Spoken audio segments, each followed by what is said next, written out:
20 horas e 30 minutos. Então, vamos dar início a mais um webinar do Brazilian Journal of Anesthesiology. É um grande prazer estar com vocês aqui de noite para uma atividade que nós fazemos mensalmente. Para quem não acompanha os webinários do Brazilian Journal, nós sempre buscamos focar num tema relacionado à pesquisa científica ou, então, a alguma publicação que tenha sido relevante na nossa revista nos últimos tempos e que é abordada muitas vezes pelo próprio autor. Hoje nós teremos um tema extremamente relevante. Como diz sempre a professora Maria José, é um tema subestimado, em que não abordamos muito de forma regular dentro da anestesiologia, que é a pesquisa qualitativa, um tema difícil para nós e que vai ser uma grande oportunidade de discussão e de aprendizado sobre um tema que pode sim ser muito relevante dentro da nossa área. Eu lembro que os nossos webinários são sempre gravados em português e também em espanhol, para que todos os colegas da América Latina tenham acesso à informação que nós discutimos. É uma forma de também interagirmos com os colegas do restante da América Latina.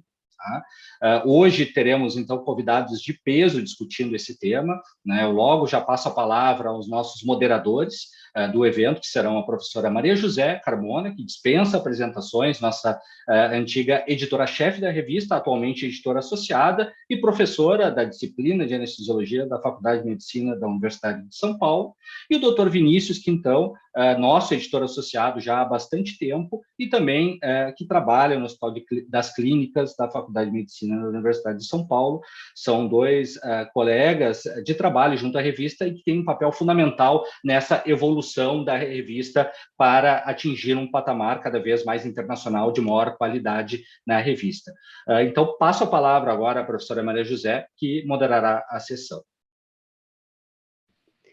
Boa noite a todos. Muito obrigada, professor André, pela apresentação. E eu agradeço a oportunidade de apresentar esse webinar e também agradeço por ter aceito a sugestão de incluirmos esse webinar dentro dos webinários da Abidjan, né? Como o professor André comentou, pesquisa qualitativa tem sido um assunto bem pouco discutido, não só quando se treina a pesquisa científica, como também na execução da pesquisa científica, né? E começando assim para dar um exemplo de questões que muitas vezes nós não conseguimos pesquisar com as perguntas da pesquisa qualitativa, né? Eu vou citar aqui um exemplo. Muitas vezes estudamos e perguntamos qual é a incidência de bloqueio neuromuscular residual na RPA. Uma pesquisa quantitativa consegue responder essa pergunta, mas se nós perguntarmos por que nós temos uma alta incidência de bloqueio anestésico residual na sala de recuperação pós-anestésica, só uma pesquisa qualitativa bem realizada consegue responder essa pergunta. E como não é como eu falei, né, não é um tipo de pesquisa que nós habitualmente aprendemos no nosso treinamento como pesquisadores, nós consideramos bem oportuno trazer para discussão nesse webinar da Abidjan.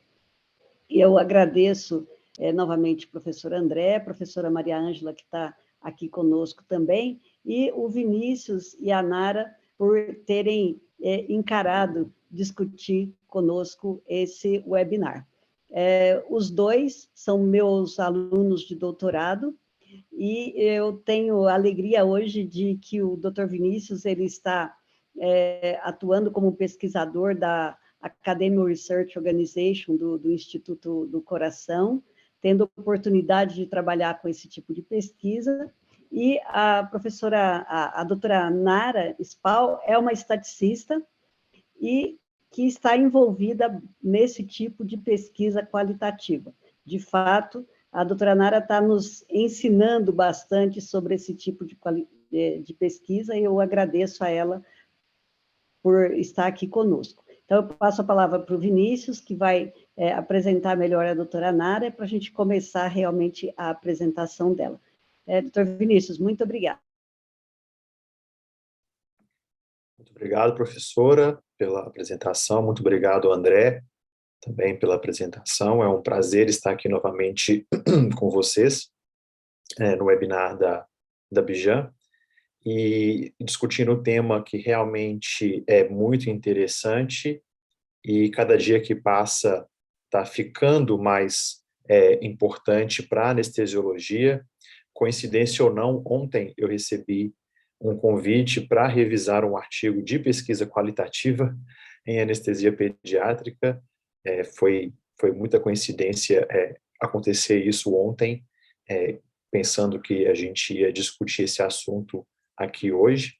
Mas na anestesiologia realmente temos essa falta, né, da pesquisa qualitativa, mas ela é muito presente na academia. Eu tive a oportunidade de entrar em contato com a pesquisa qualitativa ainda na minha graduação, com uma grande colega, hoje minha amiga, mas na época era como se fosse uma mentora dentro da pesquisa, e ela fez a pesquisa dela toda qualitativa em emergências e urgências em pediatria, utilizando um método que eu fiquei muito impressionado na época, e realmente isso é importante que a gente entenda e faça essa discussão. Então, para a gente começar a nossa discussão, a professora já apresentou, já a Nara Spal, ela é minha colega no programa de pós-graduação em Ciências Cirúrgicas, Medicina Perioperatória, Anestesiologia, Ciências Cirúrgicas e Medicina Perioperatória da Faculdade de Medicina da USP, e também é estaticista e tem esse interesse em pesquisa qualitativa, que é, inclusive, o tema de pesquisa dela dentro da pós-graduação, né, do seu projeto de doutorado. Então, mais uma vez, obrigado, Nara. Pode compartilhar sua tela, que a gente vai assistir sua apresentação, e quem for participar e está assistindo a gente, pode fazer as perguntas aqui utilizando o Q&A, né, Questions and Answers, aqui na parte de baixo do Zoom, que a gente vai discutir no final. Muito obrigado, pode apresentar sua tela, Nara.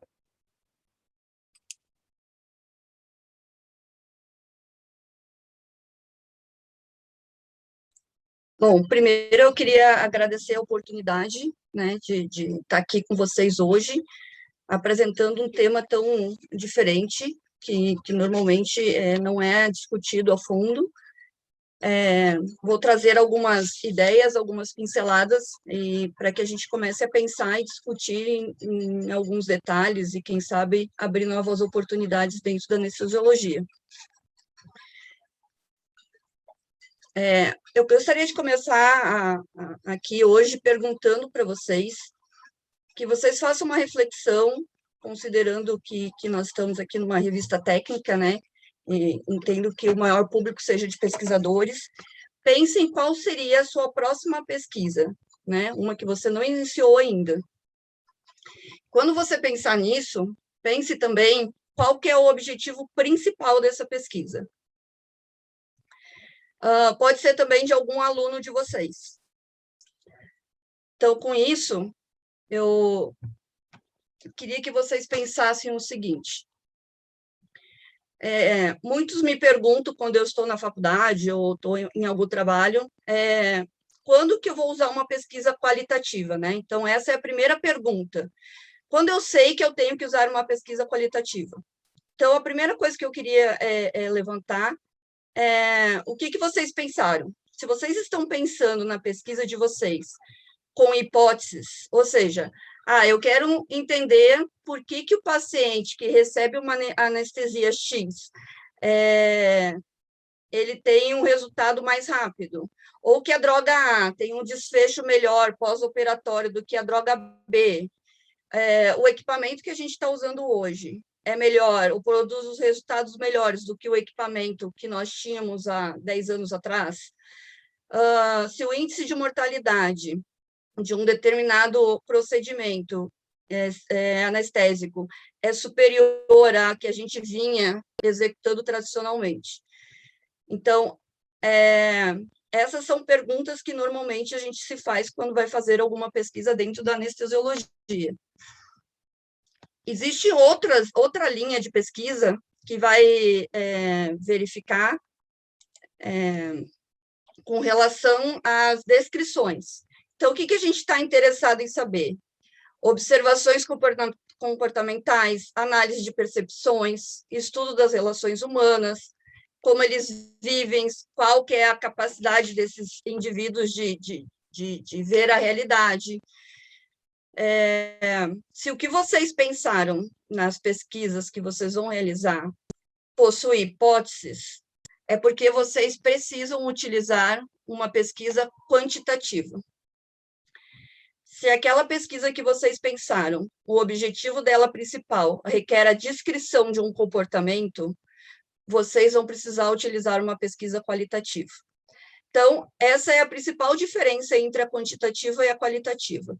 Se vocês querem testar hipóteses, vocês estão falando de quantitativa. Se o objetivo de vocês é descrição, entender os porquês, as coisas acontecem, nós estamos falando de pesquisa qualitativa.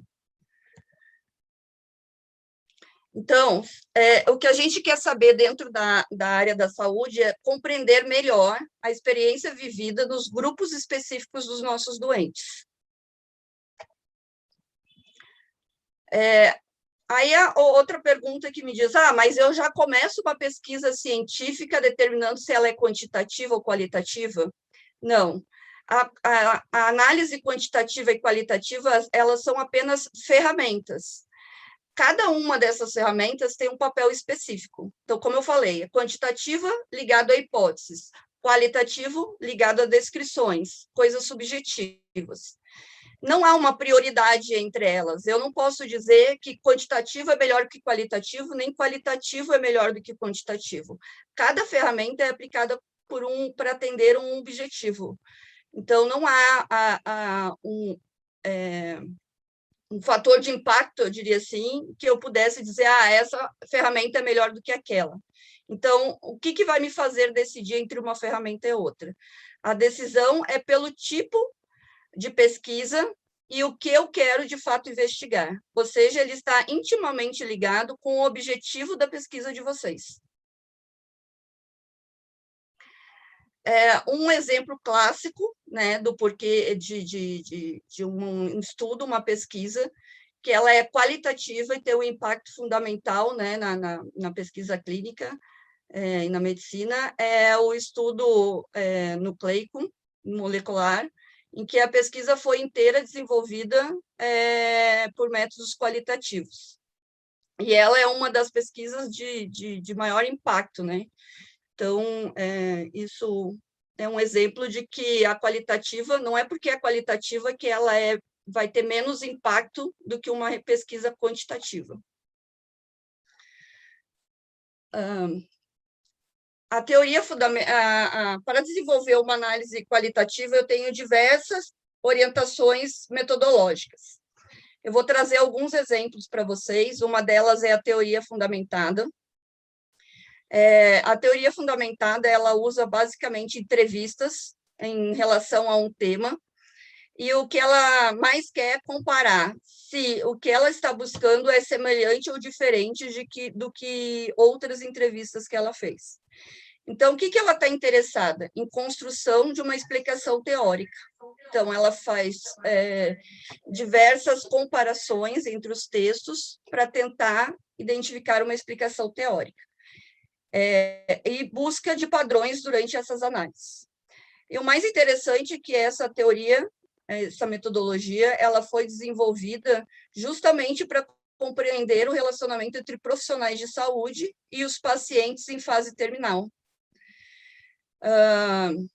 Eu desenvolvo a teoria, eu tenho que ter memorandos a respeito dele, eu tenho a questão da amostragem, que eu vou detalhar um pouco mais para frente, coleta de dados, e aí eu tenho codificação e análise do texto final. Um exemplo de teoria fundamentada, algum grupo de pesquisadores estava interessado em entender como é que os familiares lidavam com os pacientes de câncer em tratamento paliativo. Então, o que eles fizeram? Eles fizeram entrevistas, essas entrevistas aconteciam nas casas das pessoas, de forma bem informal, porque isso deixa os entrevistados de forma mais à vontade. Essas entrevistas levavam em torno de 60 minutos. E o que se concluiu com isso? Que o que tinha mais impacto para essas famílias era a questão da espera, porque, afinal, os seus parentes já estavam só em tratamento paliativo, né? Então, a questão da espera era fundamental, e, junto com isso, a tristeza. Eu vou trazer aqui alguns exemplos para vocês, mas a ideia não é a gente se aprofundar no artigo em si. Eu quero destacar algumas coisas que eu considero importantes, né? Nesse caso da teoria fundamentada aqui, eu quero mostrar para vocês que não necessariamente eu preciso fazer uma pesquisa qualitativa dentro do hospital. Então, esse exemplo que eu trouxe, eles foram até as casas do paciente para poder entrevistar as pessoas de forma informal, e assim os participantes da pesquisa se sentem mais à vontade em falar de forma mais aberta e mais segura. Outra metodologia, outra orientação que a gente tem de qualitativa é a narrativa. A narrativa, ela pressupõe que eu vou entrevistar uma pessoa, um indivíduo, e, com base nisso, eu vou transferir essas ideias, esses achados para o coletivo.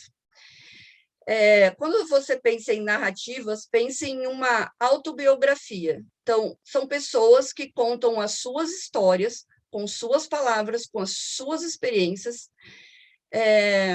Esses relatos são registrados por solicitação do pesquisador, né? Então, as pessoas contam, mas elas não contam, elas têm os parâmetros que o pesquisador passa, né? E ela é muito voltada a memórias, a sentimentos das pessoas. Sempre ela vai falar no período em que é o objeto da narração, né, os fatos que eu estou interessada em estudar. E, neste caso, diferente da teoria fundamentada, há um intercâmbio entre o pesquisador e o entrevistado.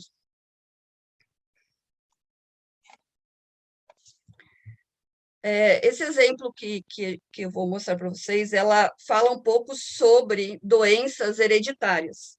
Então, as doenças hereditárias, elas são consideradas complexas, porque a pessoa sabe que pode vir a ter a doença, certo? Então, o que os pesquisadores estavam interessados em saber?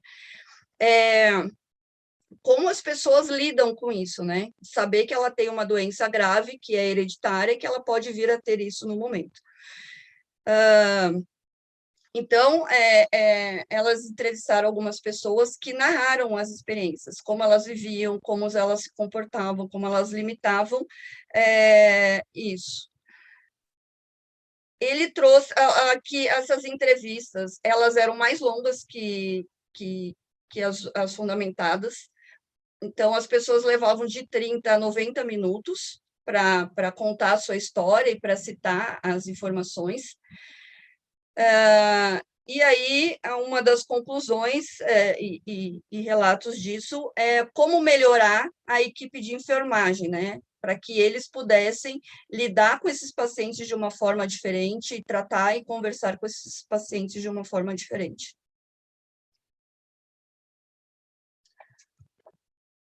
Uma outra orientação metodológica é a fenomenologia.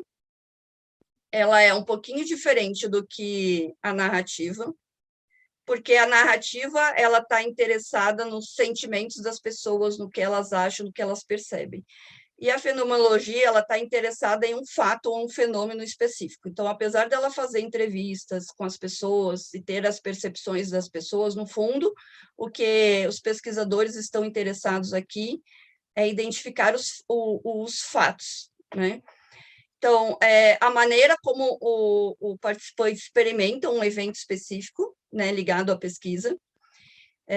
Então, o entrevistador ele pede para que as pessoas descrevam estes fatos, e aí ele se analisa, né, se aquele fenômeno acontece, se apresenta para aquelas pessoas, se há consciência do sujeito ou da pessoa entrevistada sobre tal fato, ou tal evento em específico, se há interferência entre a observação dos fatos que as pessoas comentem suas experiências, então, tal qual é na narrativa, está interessado na forma como as pessoas interagem e experimentam aqueles fatos.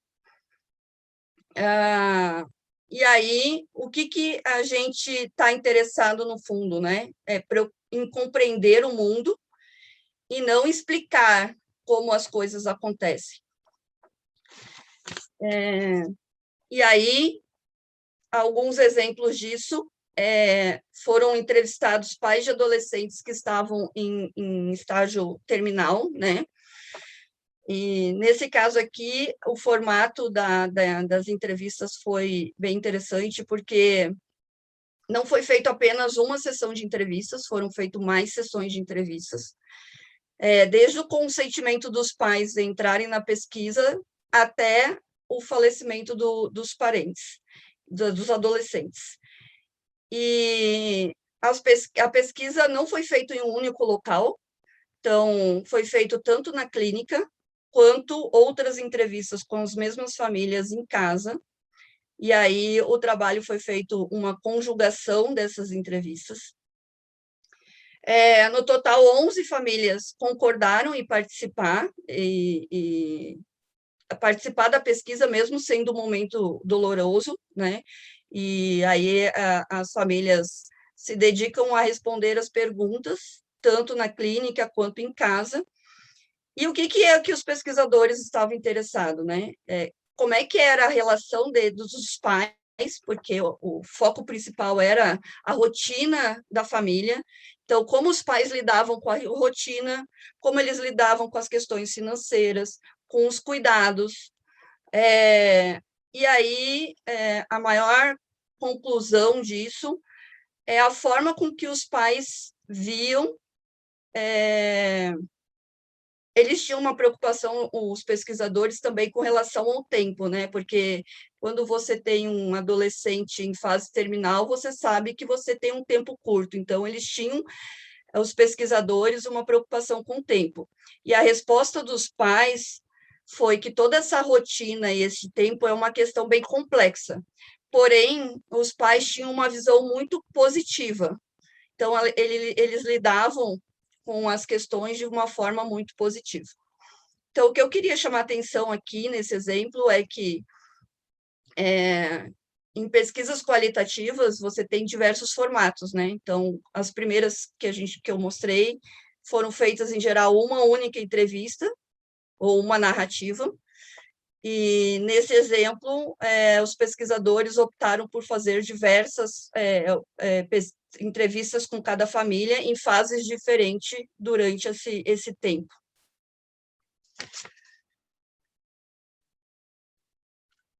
A outra orientação metodológica é a etnografia. Ela tem uma perspectiva bem diferente das demais, porque nesse tipo de estudo qualitativo eu não estou só interessado em que as pessoas me contem como elas reagem, quais são as experiências, o que elas acham de um fenômeno específico, como elas se sentem com relação. Não, neste caso, eu estou interessado também em saber as crenças, os padrões, as culturas. Então, o que é diferente dessa do que na outra? Nesse tipo de pesquisa, eu não posso entregar para o participante um questionário, ou então sentar com ele e fazer uma entrevista pessoal. Por quê? Porque, nesse caso, quando eu faço esse tipo de pesquisa, que era as 3 anteriores, a pessoa que está respondendo, ela está sob um determinado ambiente. Então, ela tem um pesquisador que está fazendo pergunta, às vezes não é na casa dela ou num lugar que ela se sinta segura e à vontade. Nesse tipo de pesquisa aqui, os pesquisadores estão interessados nas reações espontâneas das pessoas, como elas reagem sem toda essa pressão. Então, normalmente, em pesquisas etnográficas, os pesquisadores que vão até as áreas, se envolvem com as pessoas sem interferir, mas elas estão lá, elas estão vendo as reações, elas estão vendo as posturas, elas estão vendo os princípios das pessoas, como elas agem. Então, uma postura bem diferente das outras pesquisas. Então, levando um pouco agora para a anestesiologia, né, foi feito um estudo que se interessava saber como é que os profissionais de saúde, e aí, neste caso, não somente os anestesistas, mas os médicos, enfermeiros e todos que estão dentro da sala cirúrgica, se portavam e reagiam às pressões, né? Então, como qualquer grupo, em qualquer trabalho, ou até mesmo em relações familiares, enfim, sempre tem, apesar de ter, em geral, pessoas da mesma formação, sempre tem a pessoa que é mais líder, a pessoa mais quieta, a pessoa mais rápida e assim por diante. Então, o interesse é saber como é que eram as reações dentro do centro cirúrgico. E aí, com base nisso, como é que foi feita a pesquisa, né? Então, o observador foi para dentro da sala cirúrgica e ele ficou lá observando a cirurgia. Então, a cirurgia rolou normalmente, com todos os seus procedimentos, todos os seus passos, e o observador estava lá, na verdade, observando as reações e o comportamento dos profissionais. E aí, com isso, né, a gente tem um quadro em que eles relatam todos os tipos de reações que as equipes tiveram, e assim eles classificaram para poder tomar as ações e melhorar essa rotina dentro do centro cirúrgico.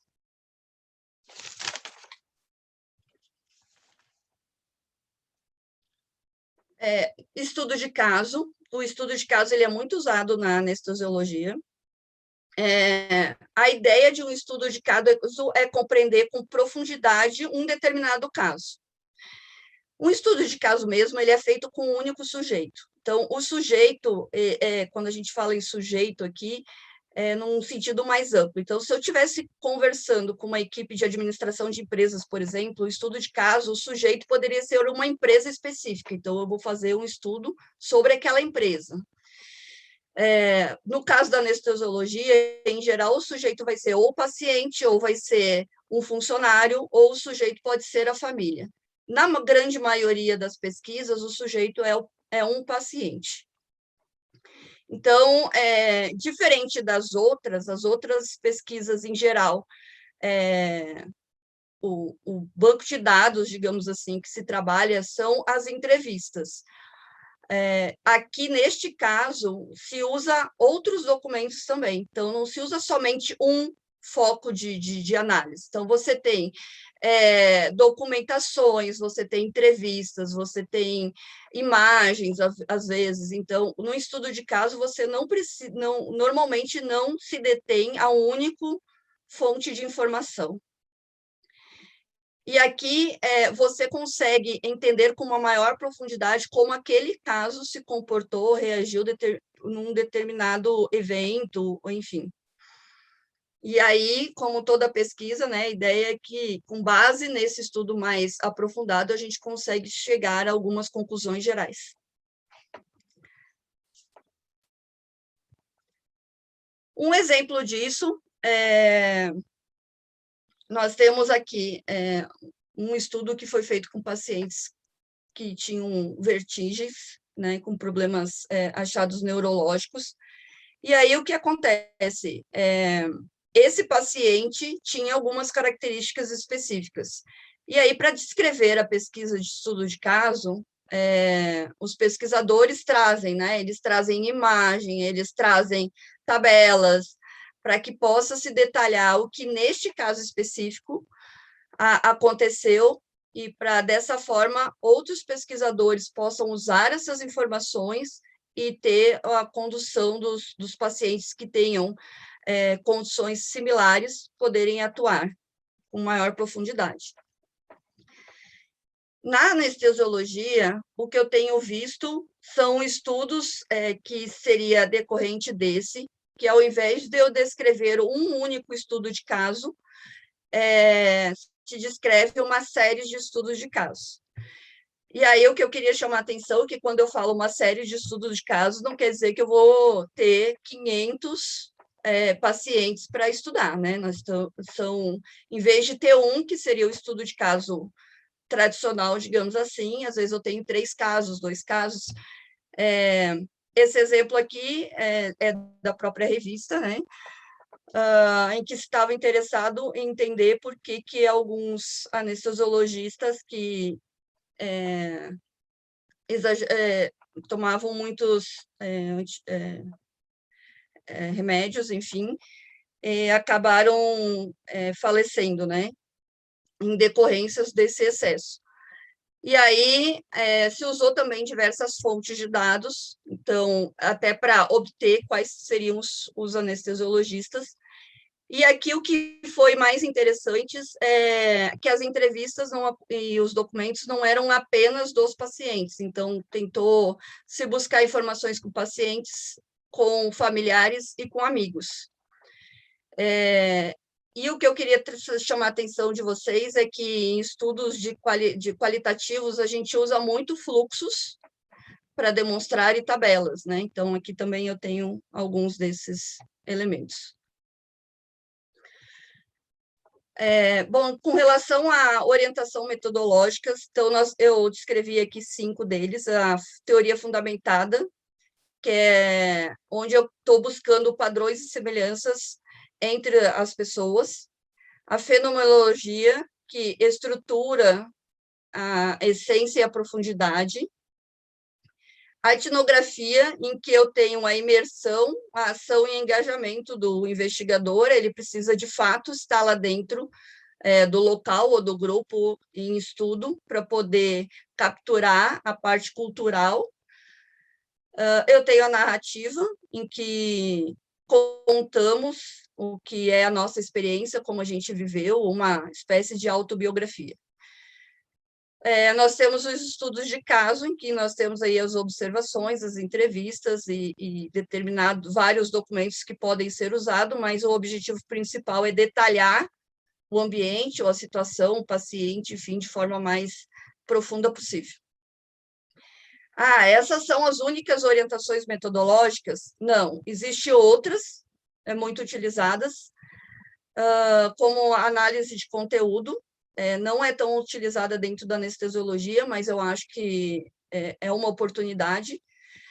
Seria, por exemplo, agora nós estamos na época eleitoral, né? Então, se eu quisesse comparar o discurso de um determinado candidato hoje com o que ele fazia 1 ano atrás, então eu tenho 2 textos e eu estou comparando esses 2 textos. Eu posso trabalhar, por exemplo, com documentação, então, leis, por exemplo, normas,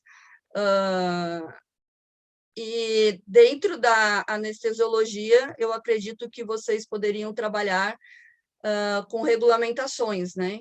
Então, se há oportunidade dentro dos hospitais de melhorar procedimentos e regulamentações, quem trabalha com essa parte, análise de conteúdo pode auxiliar. Depois nós temos a pesquisação, eu também não trouxe aqui o detalhamento, mas a pesquisa e ação, o que eu estou atuando dentro do doutorado seria, você tem um determinado ambiente e você faz uma ação dentro dele. Então, o que você está avaliando é se aquela modificação do ambiente ela vai ser boa ou não. Então, você tem uma intervenção.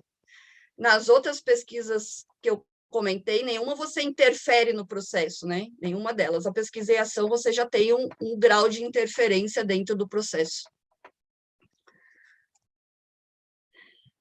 Bom, aqui eu dei uma pincelada bem rápido, né? Um pouquinho de cada uma das orientações metodológicas, mas, ok, como eu faço para aplicar isso na prática? Na prática, nós temos aí, igual uma pesquisa quantitativa, algumas fases. Nós temos primeiro a amostragem, então a gente tem que determinar qual o tamanho da amostra que eu vou trabalhar. Eu tenho a etapa de coleta de dados, a preparação dos dados e a análise dos dados. Com relação à amostragem, Bom, essa questão ela é sempre muito discutida. Então, o pesquisador que não está habituado a trabalhar com pesquisa qualitativa ou que faz revisões técnicas, normalmente recebe 90% dos artigos quantitativos, né? Então, quando recebe ou vai fazer uma pesquisa qualitativa, a primeira questão é: nossa, será que essa amostragem está adequada? Por que o tamanho da amostra dessa qualitativa é tão pequena, né? Então, isso sempre surge em qualquer discussão de análises qualitativas. Então, algumas observações. Não há um cálculo de tamanho de amostra. Por que não há um cálculo de tamanho de amostra, né?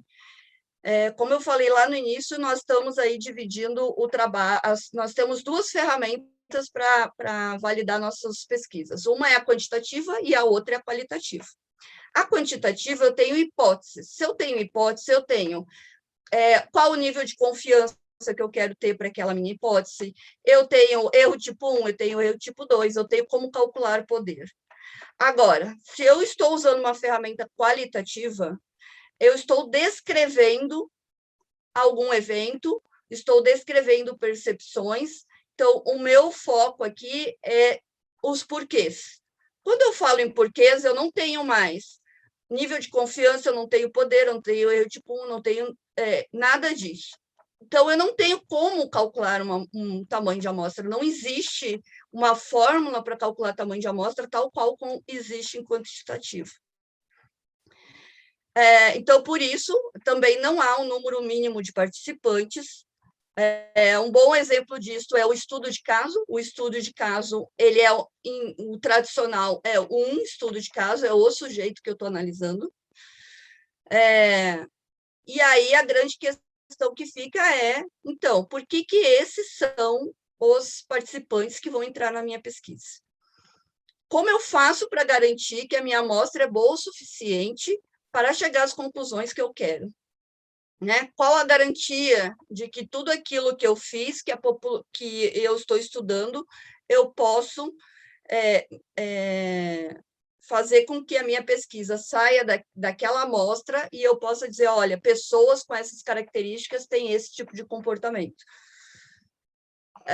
Então, como a gente vai fazer isso? Tudo vai depender da pergunta, do objetivo principal da pesquisa de vocês. Certo? Então, por exemplo, se vocês vão fazer uma pesquisa, esse exemplo que eu comentei, né, em que a pessoa foi no centro cirúrgico, vai fazer uma pesquisa dentro do centro cirúrgico, e ela quer depois dizer que o centro cirúrgico, as pessoas são mais positivas, menos positivas, etc., ela tem que ter uma amostra representativa do centro cirúrgico. Então, ela tem que procurar fazer observações em turnos diferentes, em horários diferentes. Ela não vai conseguir fazer esse tipo de análise fazendo uma única observação dentro de um centro cirúrgico. Ela precisa ter algumas observações para que pegue todo esse público. Eu vou fazer uma entrevista com famílias, ou eu vou fazer entrevista com os pacientes. Como eu vou saber quantas famílias eu vou entrevistar? Isso é muito, muito relativo. Então, procurem pegar pessoas de sexos diferentes, de idades diferentes. Eu tenho sempre que considerar isso. Não, se você está fazendo uma pesquisa com público idoso, você não vai entrevistar uma pessoa nova. Então, o que eu diria sobre a amostragem, considerando que eu não tenho um cálculo como há na quantitativa, é que a equipe que está envolvida dentro da pesquisa, antes de iniciar ela, pense em todas as variáveis que vocês querem estudar. E aí vocês têm que ter uma amostragem que consiga representar essas variáveis. Tá? Então, esse é o ponto-chave. Coleta de dados. Existem algumas técnicas de coleta de dados. Existem os questionários abertos, são os mais populares. Esses questionários abertos, eles podem ser impressos ou podem ser online, né, hoje em dia. Você vai decidir isso, se vai ser online ou não, dependendo da sua pesquisa. Essas entrevistas, existem entrevistas semi-estruturadas. Qual que é a diferença da entrevista semi-estruturada do questionário? O questionário você entrega para a pessoa, com perguntas abertas, e a pessoa responde ela, né? Entrevista semi-estruturada é você estar presente com a pessoa, e você questiona a pessoa e ela vai te respondendo. Grupo focal. O grupo focal normalmente aí gira em torno de 6 a 12 pessoas, não mais do que isso, porque senão fica difícil, né? O objetivo do grupo focal é diferente da entrevista, e a dinâmica é diferente, porque a entrevista é só o participante que vai responder. O grupo focal, como você tem mais pessoas, há uma interação. Então, muitas vezes, o que uma pessoa responde, a outra completa, e isso vira uma conversa. E no grupo focal, você tem a oportunidade de entender também as pessoas, né? As reações das pessoas, se as pessoas concordam com a cabeça, se elas dão um ok, são coisas que você acaba agregando, então, nas suas observações. Depois tem a observação direta e a participativa, que são aquelas mais etnográficas, em que você está no ambiente observando, mas você não está questionando os seus participantes. E você tem a técnica Delphi, que é muito usado na anestesiologia, em que, em geral, você seleciona especialistas no assunto que você está estudando, e aí você envia os primeiros lotes de perguntas, essas pessoas respondem, e aí você consolida as respostas deles, dos participantes. Com base nas respostas deles, você vai mandar uma segunda rodada de perguntas, e assim sucessivamente, até que você tenha um consenso ou não a respeito da sua pesquisa. E aí é com base nisso que você vai fazer toda a estruturação da análise estatística.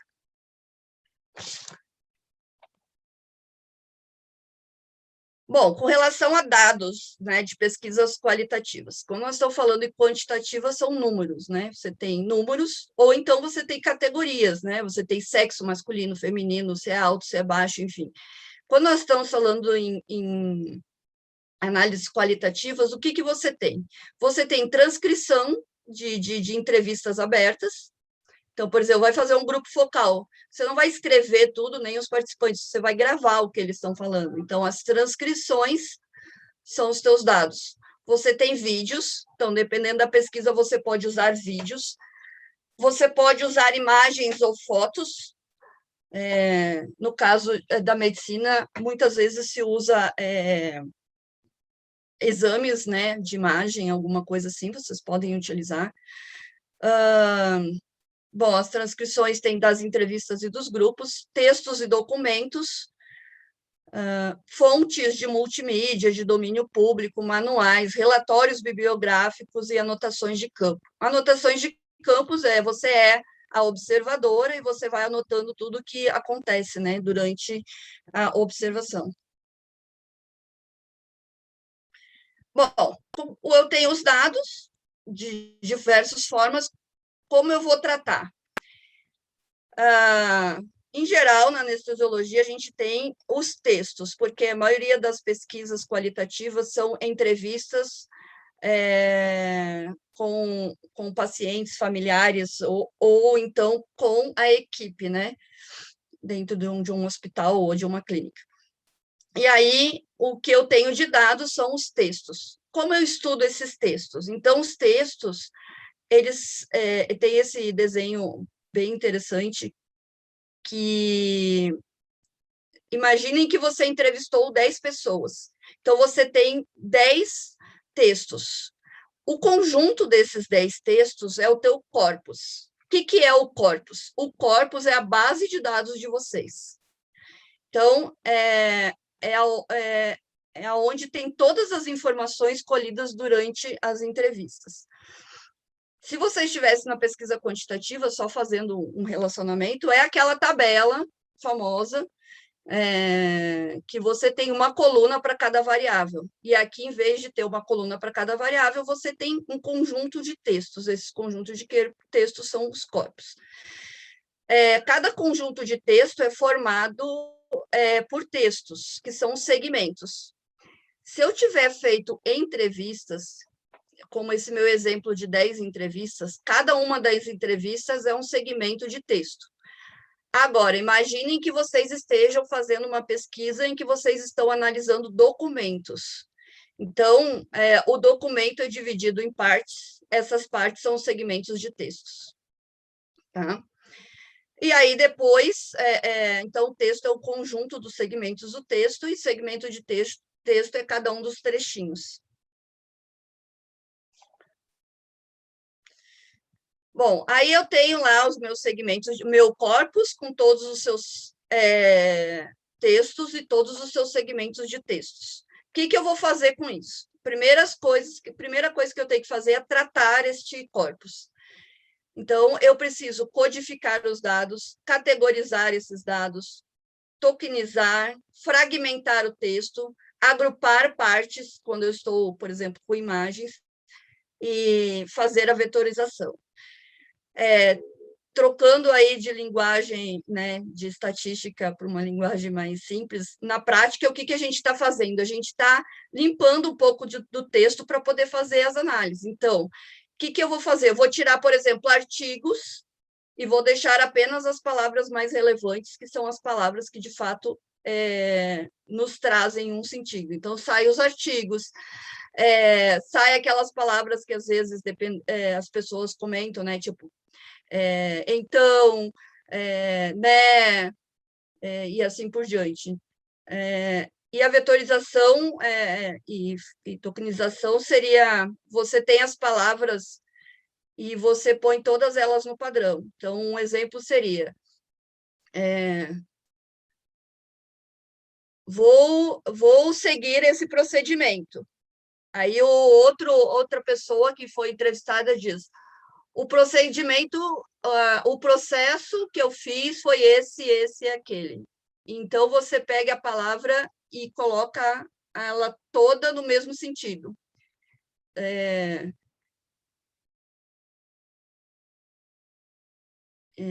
Deixa eu pensar numa palavra. Por exemplo, eu tenho o poder de alterar o documento. Nós podemos alterar o documento. Então, eu coloco o podemos com poder, que quer dizer a mesma coisa, o mesmo sentido, e coloco numa coisa só. Ou eu uso a palavra poder, ou, em geral, eu coloco no verbo, né, o poder. Então, seria... Por quê? Porque se eu mandar contar as palavras no software, ele vai contar o podemos diferente do poder. Enfim, então, a gente faz aí o alinhamento das palavras para que eles contam da mesma forma, né? Por exemplo, eu vou fragmentar ou é o fragmento, né? Então, você acaba juntando as palavras para que a gente tenha aí os sentidos adequados. Aqui é um exemplo de banco de dados, como é que ele fica, mais à direita é o banco de dados completo, e aqui no meio está a parte só que está destacado. Tem uma linha em cada parte em que são as variáveis, né? Então, mesmo sendo qualitativo, a gente tem variáveis. Então, você tem... às vezes, uma variável pode ser o sexo, a variável pode ser o departamento que a pessoa trabalha, a variável pode ser o procedimento, né? Então, estamos falando de pessoas com procedimentos diferentes, enfim. Então, mesmo sendo uma análise qualitativa, eu tenho algumas variáveis que me interessam. Por exemplo, aqui um exemplo de variável é qual que é a frequência que a pessoa ia para uma determinada reunião, né? Análise de dados. A gente tem diversos tipos de análise de dados, né? Eu tenho aqui, o primeiro em cima é um dendrograma, em que você pega o texto e ele é separado por grupos de palavras, né? Qual que é o objetivo aqui, né? O objetivo é a gente separar por classes, e aí, nessas classes, a gente consegue ter interpretação, porque você vai ter classes em que você vai ter todo mundo triste, todo mundo que falou sobre a parte mais alegre, todo mundo que falou sobre coisas que deram medo, receios, enfim. Então, você pega o texto e ele vai te classificar por algum determinado critério. Então, as palavras que estão interligadas. Por trás desse dendograma, porque o dendograma aqui, quando vocês veem, é esse mais de cima, aqui, em que tem aí o azul, o vermelho, o roxinho, por trás dessa figura bonitinha, coloridinha, etc., existe o teste de Q quadrado, tá? Ainda na linha superior, esse exemplo do meio aqui é um estudo de especificidade, em que você tem aí duas variáveis principais. Então, aqui eles estão quebrados, por exemplo, por grau de experiência do profissional. Então, você consegue ver, por exemplo, se o grau de experiência é superior, ele usa palavras de tal forma. Se o grau de experiência do profissional é menor, ou ele tem menos estudo, enfim, depende aí da pesquisa, a pessoa costuma usar outros tipos de palavras. Outro exemplo é se uma das variáveis que eu coloquei lá foi a área que a pessoa trabalha. Então, a gente consegue comparar se a área A ela fala algumas coisas, tem um discurso diferente do que as pessoas da área B. Então, na verdade, esse estudo de especificidade, ele faz com que a gente compare os discursos com alguma variável que a gente tenha pré-determinado na pesquisa. Depois, embaixo aqui do dendograma, nós temos a nuvem de palavras. Agora que a internet aí popularizou, existem alguns aplicativos, né, bem amigáveis que muitas pessoas usam durante treinamentos, aulas, em que eles perguntam no final, e aí, qual foi a palavra que ficou do curso? Faz a nuvem de palavras. Obviamente que esse exemplo que eu dei não é uma pesquisa científica, né, é só uma pequena, mas a nuvem de palavras acabou se popularizando. A nuvem de palavras nada mais é do que a frequência das palavras, né? Então, assim como na quantitativa a gente conta a frequência de homens e mulheres, enfim, aqui é a mesma coisa, só que a gente está contando as palavras. Quanto maior a palavra, maior frequência ela apareceu nos discursos das entrevistas ou do grupo focal, enfim, que a gente teve. Bom, aqui está apagadinho, mas ele é... Esses outros 3 exemplos são desenhos diferentes da análise de similitude. A análise de similitude, ela não está interessada somente na frequência das palavras, tal qual a nuvem. Ela também está interessada em qual palavra tem mais conectividade com a palavra que você falou. Pense na teoria dos garfos, né? Que você tem quão próximo é a relação das pessoas, ou quão próximo é a relação dos postes de luz, enfim, é similar, só que aqui nós estamos trabalhando com palavras.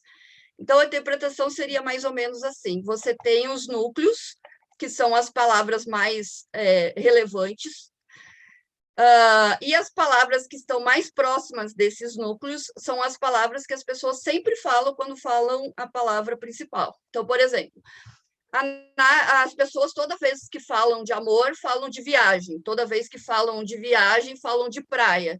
Toda vez que falam de praia, falam do guarda-sol. Então, você não está interessado somente na frequência, e sim, aquela palavra é importante, legal, mas junto com ela, qual é a palavra que mais está ligada? Isso facilita bastante quando você vai fazer a interpretação, né? Porque só a palavra ter sido a mais falada não quer dizer, dependendo do que você está estudando, não vai te trazer nenhum insight. Agora, se você disser que toda vez que vocês falam com o paciente, vocês falam que vão dar uma anestesia A, ele entra em pânico. Se você fala a B, ele já fica mais ou menos assim. Qual que é a postura que você vai ter na hora de comunicar o procedimento para um paciente. Então,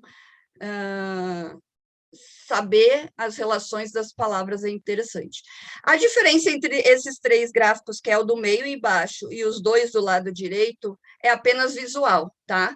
Então, a de baixo, ele tem bem da ponta direita, ele tem um visual bem mais parecido com a teoria dos garfos. Esse de cima facilita um pouco, porque ele tem as cores que vai fazendo as conectividades entre os grupos de palavras. E esse outro aqui é um modelo um pouco mais circular, né? Mais limpo, mas eu acredito que entre esses 3, a opção aqui coloridinha facilita em alguns casos, ou essa outra aqui, que é uma espécie de garfos, de conexões, enfim. Importante, né, ressaltar. Por trás, o que faz você fazer uma palavra ficar ligada com a outra? Ela não é simplesmente frequência. Existem testes aqui por trás, você pode escolher o tipo de teste que você quer, existe testes mais rigorosos, menos rigorosos, você pode conectar simplesmente pela frequência com que elas são faladas juntos, você pode usar o teste de Q quadrado, e existem outros testes que você pode fazer com que essas palavras estejam mais ou menos conectadas. Essa parte que eu falei aqui de preparação do dado, em que você faz uma limpeza, né, das informações, tirando artigos, numerais, pontuações, palavras de pouca impacto, em que você padroniza as palavras. Outra coisa importante é abreviaturas, né? Por exemplo, tem pessoas que vai falar, eu trabalho no Hospital das Clínicas, outros vão falar, eu trabalho no HC. É a mesma coisa, só que as pessoas usaram palavras diferentes. Então, você padroniza, você escolhe, ou você vai usar HC o texto todo, ou você vai botar ele por extenso. Então, por que isso é importante? Porque se eu rodar uma dessas análises com todas essas palavras no meio, isso aqui seria impossível de ler, né? Porque eu teria todos os artigos aqui, todas as conjunções, e uma hora vai aparecer HC, outra hora vai o Hospital das Clínicas por extenso.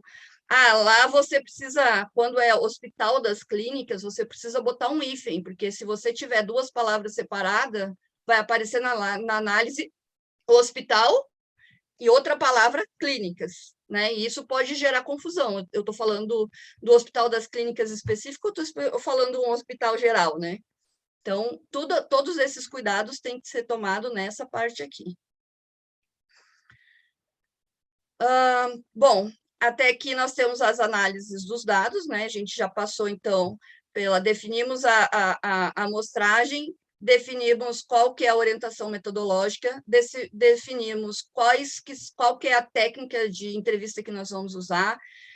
Depois, a gente limpou a nossa base de dados, que é o corpus, fazendo esse trabalho de limpeza do texto.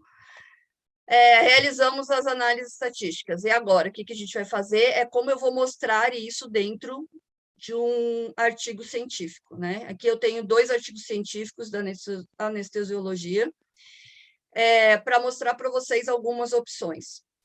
Se vocês pegarem estudos qualitativos, 99% dos estudos qualitativos traz alguma frase dita por algum entrevistado. Então, normalmente, ele vai vir entre aspas, em itálico, num texto menor do que o texto, o restante do texto. Uma boa prática é você não identificar quem falou, né? Mas colocar o número, porque normalmente a gente tem os participantes numerados. Então, normalmente você coloca ID 1, 3, 5. Tem alguns casos que eu já vi o pessoal botar assim, ID 5, 39 anos, feminino. Cuidado com isso, na minha opinião, porque se tua amostra é pequena, é possível de identificar quem era por essas outras características. Então, a minha sugestão é colocar somente a identificação do paciente numérica, né? Que daí não tem como, do paciente, não, da pessoa em estudo, né? Que pode ser o paciente, familiar, pode ser o funcionário, enfim. Então, use somente o código. Outra forma muito usual é usar fluxos, né? Porque como você está com um fenômeno qualitativo, o fluxo ajuda o leitor a entender os passos que você fez. Então, o fluxo seria uma boa prática. A terceira coisa são as análises estatísticas. Aqui, esse daqui, que tem aqui embaixo, é o de similitude, só que ele usou aqui menos palavras, então ele deixou em balõezinhos maiores, né? Mas aqui nada mais é do que as conexões entre as palavras, né? Então, você não tem somente a frequência, e tem aí as conexões entre elas. Outra forma de apresentar resultados são tabelas. Esse daqui, se eu não estou enganada, é um estudo observacional, então ele colocou na tabela as observações.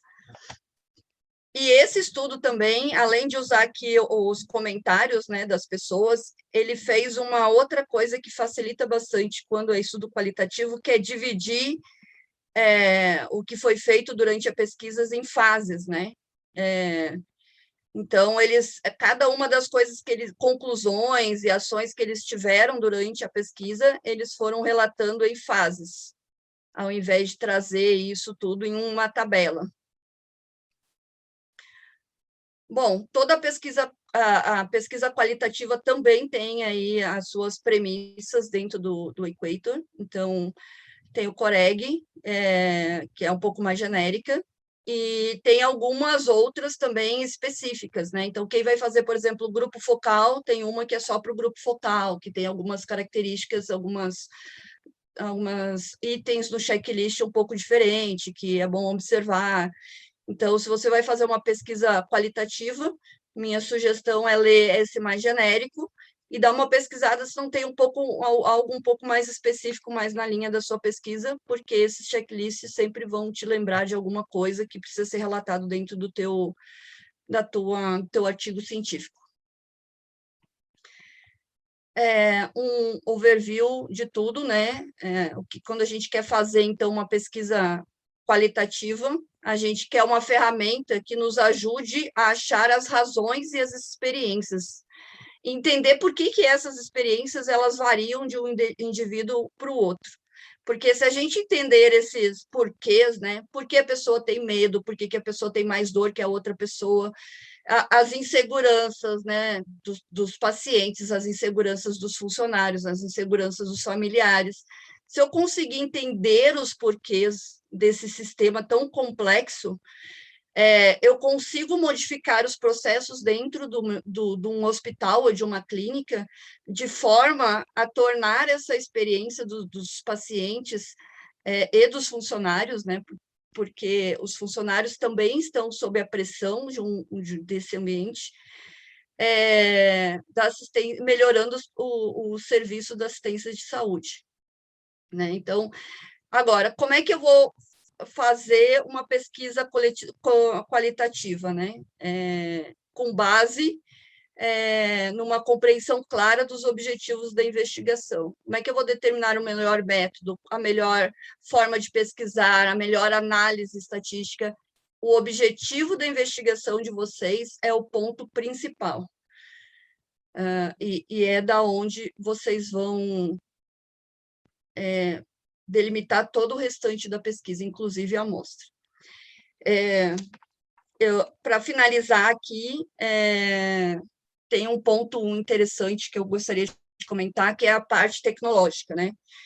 Fazer uma pesquisa qualitativa alguns anos atrás era algo assim muito trabalhoso.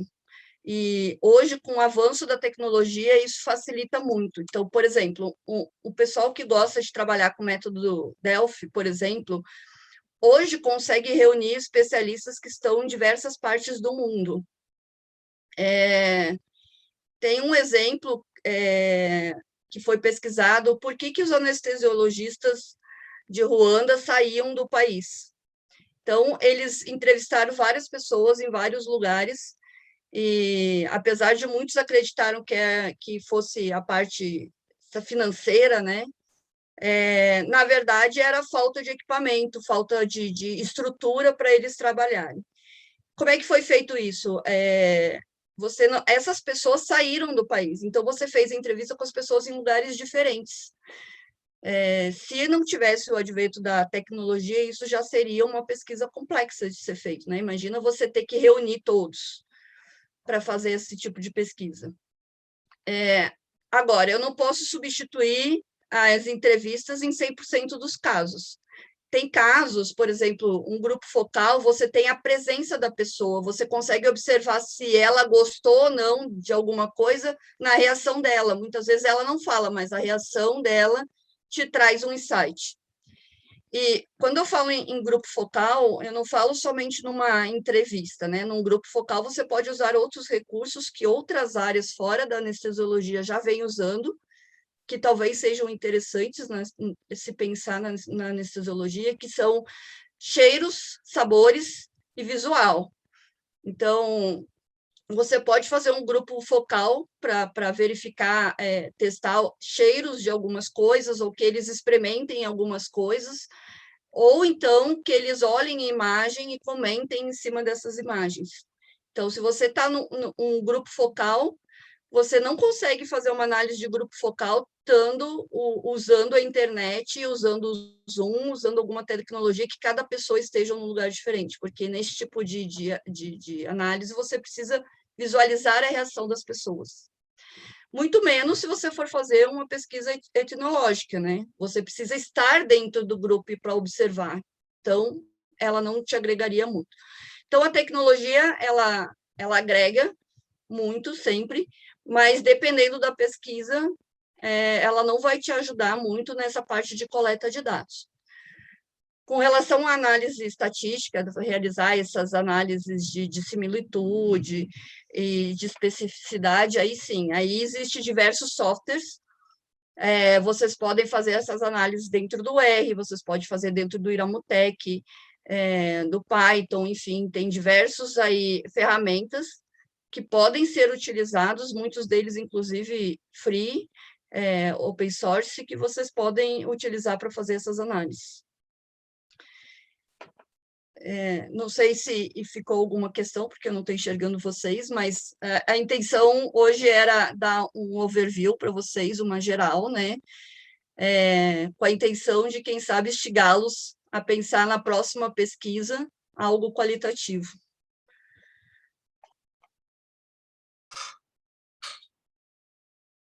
Muito obrigado, Nara, pela sua apresentação.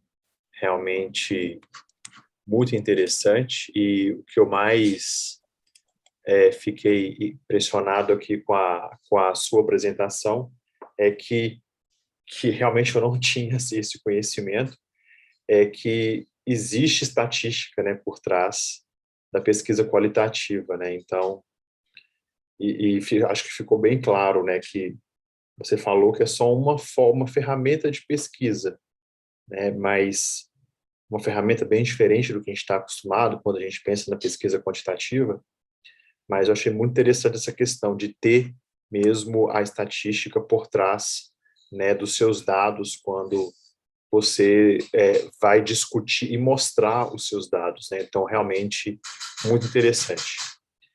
André, pode fazer a pergunta?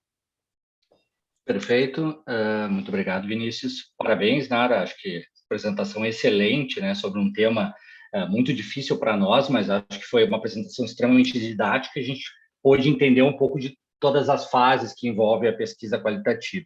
Minha pergunta é até, de certa forma, uma provocação para os três, para os moderadores e também para você. A gente viu que na nossa área não é muito comum, né, até pelos exemplos que você citou, não é muito comum dentro da anestesiologia a pesquisa qualitativa, ou pelo menos ainda não é muito comum, a gente não costuma ler de maneira tão frequente, ou as principais revistas, os grandes artigos que nós recebemos e compartilhamos são geralmente vinculados a pesquisas quantitativas. A minha pergunta para vocês é mais difícil publicar uma revista qualitativa, um artigo que aborda uma pesquisa qualitativa? E, além disso, além de ser mais difícil ou mais fácil, que é a minha pergunta, é mais difícil publicar numa revista de grande impacto o artigo que aborda a pesquisa qualitativa? Né? Então, essa pergunta que eu faço primeiro a Nara e depois o comentário dos demais moderadores. Eu não considero que seja mais difícil de publicar por ser uma pesquisa qualitativa. O que eu acho é que menos pessoas buscam esse tipo de pesquisa. Existe um certo receio, tipo, eu vou descrever algo e vou publicar isso. Será que isso é uma pesquisa sem ter a parte quantitativa será aceita? Então, eu acho que isso é muito dos comentários que eu escuto a respeito de pesquisa qualitativa. Então, minha opinião é que não é difícil publicar por ser qualitativa, e sim as pessoas têm normalmente pesquisas e objetivos principais voltados a análises quantitativas.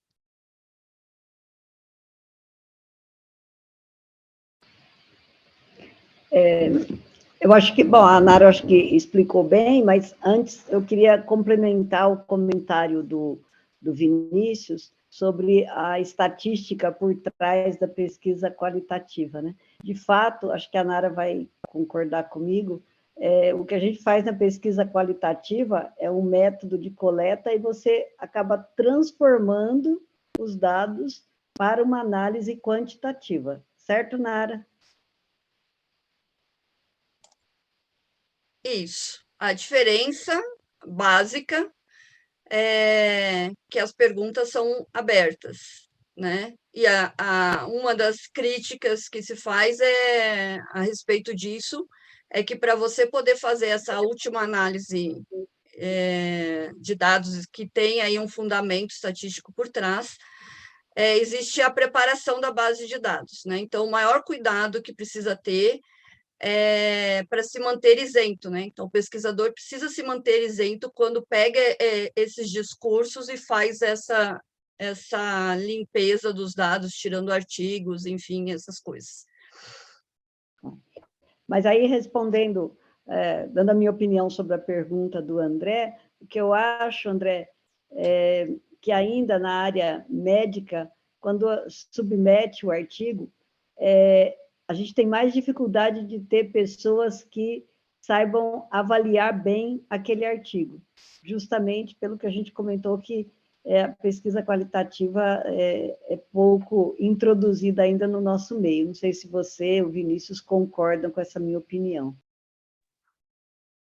Eu também acho, professora e André, que realmente é falta de costume, né, de cultura da pesquisa qualitativa, e isso que a Nara apresentou aqui realmente eu consegui tirar as minhas dúvidas, né, com relação à pesquisa qualitativa, e dou como exemplo na minha área de assistência e também de pesquisa, que é a anestesiologia pediátrica. Alguns anos atrás, um assunto que a pesquisa qualitativa consegue responder muito é a percepção do paciente com relação à anestesia, como que ele percebe a anestesia, que na pediatria é muito difícil avaliar, e eles fizeram uma pesquisa super interessante que a criança ela tinha que desenhar o que ela achava que era anestesia pediátrica, né, o que ela achava que era um centro cirúrgico, e pela análise dos desenhos, mostrando realmente a criança que foi exposta e a criança que não foi exposta à anestesia, eles conseguiram mostrar essa percepção mesmo da criança quando ela é exposta ou não ao centro cirúrgico. E foi um estudo muito interessante, publicado numa revista especializada em anestesia pediátrica, e que gerou uma discussão muito legal dentro dessa área específica da anestesiologia. Então, realmente, eu acho que é muito novo, e realmente, quando a gente vê pesquisa mesmo de qualidade, principalmente para o grande leitor, ele vai querer uma pesquisa que mude a sua prática clínica do dia para o outro, né? E a gente sabe que não é assim. Então, acho que a pesquisa qualitativa pode ser uma forma da gente conseguir responder algumas perguntas que não foram respondidas pela pesquisa quantitativa.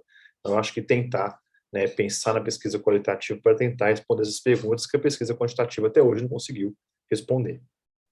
Eu esse um exemplo interessante porque ele aborda duas questões, né? Uma é a imagem, que é bem difícil o pessoal trabalhar dentro da medicina com pesquisa qualitativa e imagem, né? Normalmente são textos. E a segunda é que, apesar de ser uma pesquisa qualitativa, ela tem comparação, né? Das crianças expostas das não expostas. Né? Então, o que uma das análises que pode ser feito é aquela que eu mostrei dos quadrantes, né? Que você coloca aí a variável, as expostas têm essa característica, as não expostas, aquela outra característica, se fosse texto, né? Uma área onde eu vejo que tem um potencial grande para estudos qualitativos é em relação à parte de gestão da qualidade da assistência, os processos de acreditação, o estudo desses processos, as mudanças que essa gestão de processos pode trazer para a assistência, né? Às vezes são perguntas muito importantes, mas muito difíceis, né, ou impossíveis de serem respondidas com uma análise quantitativa simples, como nós aprendemos a fazer, né? Então, se eu vou estudar, por exemplo, infecção hospitalar, né, dentro de uma UTI, posso lá ver quantas vezes as pessoas lavam as mãos antes de fazer os procedimentos, antes de passar de um paciente para o outro. Isso não vai levar a uma mudança, e reiteradamente esse tipo de estudo não tem levado a mudança, isso é fato.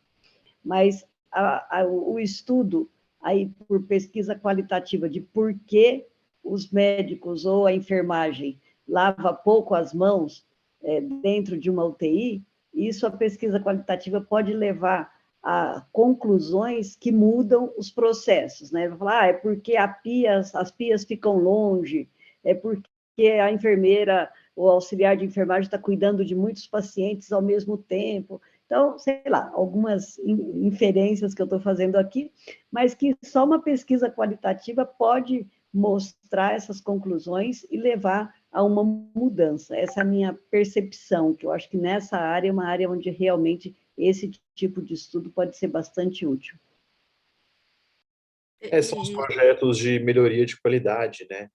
Que você tenta encontrar através da observação ou então das entrevistas, aonde estão os gargalos ali para você atingir um determinado objetivo, e você faz o projeto de melhoria da qualidade, que é um projeto, que é uma pesquisa qualitativa, que dá para fazer uma análise no final, bem no final, com quantitativa, né, se você realmente conseguir ter um número, mas muitos projetos de melhoria da qualidade, né, que surgiu dentro da indústria, vieram para o serviço e não diferente, né, da medicina, e cada dia que passa a gente vê mais e mais projetos de melhoria da qualidade publicados em anestesiologia, né? Então, que até a Nara mostrou ali o Squire, né, que é o Reporting Guidelines dos projetos de melhoria da qualidade.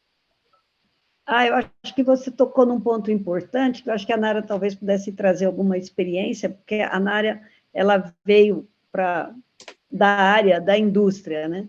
E você podia falar um pouquinho sobre isso, Nara? Quanto esse tipo de pesquisa é usado na indústria para melhoria de processos e melhoria de qualidade? Então, o que eu ia comentar é que a anestesiologia ainda não usa muita pesquisa qualitativa, mas muitas áreas, e algumas até próximas de vocês, utilizam, né? Por exemplo, a psicologia, a enfermagem, a indústria, o pessoal da administração de empresas usa muito, isso sem contar sociologias, enfim. Então, há sim oportunidades de publicação, né? Assim como outras áreas fazem. Com relação à indústria, a indústria ela tem uma preocupação muito grande com qualidade, né? Porque é um produto, é visível, é palpável, digamos assim. Então, se ela não tem a qualidade, a pessoa nem sequer compra da loja, né? Um pouco diferente aí a lógica com relação ao serviço. E aí, em virtude disso, a indústria, conforme teve a Revolução Industrial e a tecnológica agora, que as coisas estão muito rápidas, a indústria já vem com normas técnicas de qualidade há algum tempo, né? Então, hoje a gente tem norma técnicas específica para cada tipo de indústria. Tem para automotiva, tem um tipo de normas, para indústria de caixas, indústrias de alimentos, para cada uma delas tem suas normas de qualidade. E eu acredito que a minha vivência aí com doutorado e dentro do hospital é que as instituições de saúde ainda têm bastante a crescer nesse sentido. Então, eu acho que realmente é uma área que dá para a gente aplicar muita pesquisa qualitativa, e não somente pesquisas, né? Existem muitas técnicas que hoje a indústria já vem aplicando, que poderiam ser aplicadas dentro da saúde, que traria benefícios. E uma forma de provar que isso traz benefícios é a pesquisa qualitativa. Pode ser através da quantitativa, dependendo do objetivo, mas eu posso, inclusive, fazer uma pesquisa qualitativa para mostrar que uma dessas ferramentas é interessante. Mas eu acho que sim, eu acho que quem estiver na gestão de um hospital ou de uma clínica, vale a pena ver metodologias que eles usam para gerir a qualidade, né? Que tem muita coisa bacana. Não sei se eu respondi, mas... Respondeu sim, muito obrigada. Eu não tenho mais perguntas para a Nara. Obrigada, Nara. Nada. Bom, muito obrigado, Nara, pela sua apresentação. Realmente, para quem está envolvido, né, com pesquisa, é muito interessante ver esse olhar da pesquisa qualitativa, e isso até gera uma vontade, né, também de fazer pesquisa qualitativa. E durante a sua apresentação eu fiquei pensando em situações dentro do centro cirúrgico que eu tento pensar numa forma de tentar responder algumas perguntas, né? Nós que somos médicos e também fazemos pesquisa, né, e isso gera dúvidas e perguntas diariamente, né, quando a gente está dentro do centro cirúrgico, que eu não consigo pensar numa forma de pesquisa quantitativa, e talvez a pesquisa qualitativa vai me ajudar a pensar numa forma de estudar algumas situações e tentar responder algumas perguntas da minha prática. Muito obrigado pela sua aula, sua apresentação. Muito obrigado, professora Maria José, por ser a minha moderadora nesse webinar. Obrigado, André, pelo convite, a Mel, da Bijan, e a professora Maria Ângela Tardelli, também, a SBA, pelo convite para participar de mais um webinar do nosso Brazilian Journal of Anesthesiology. Muito obrigado. Perfeito. Boa noite. Então, obrigado, professora. Então, vamos finalizando mais um webinar do Brazilian Journal. Agradeço muito a presença de todos vocês, em especial da Nara, que abrilhantou essa apresentação, dos nossos moderadores, professora Maria José e doutor Vinícius, e a professora Maria Ângela, representando a SBA, que sempre dá um suporte fundamental para que tenhamos sucesso, tanto na revista, como nas nossas demais atividades, como esses webinários. Convido a todos para vir nos próximos webinários do Brazilian Journal. Estão previstos mais 2 webinários para esse ano, no próximo mês, em setembro e em outubro. Os 2 webinários já estão confirmados, serão muito interessantes em termos de assuntos dos quais abordaremos nesses webinários, e um deles vai ser internacional, a exemplo do webinar do mês anterior. Então, certamente, convido a todos a nos prestigiar nesses próximos eventos. Muito obrigado e boa noite a todos. Obrigada. Obrigada a todos. Boa noite. Boa noite. Boa noite, obrigada. Boa noite, tchau. Parabéns, Nara. Excelente. Obrigada pelo convite.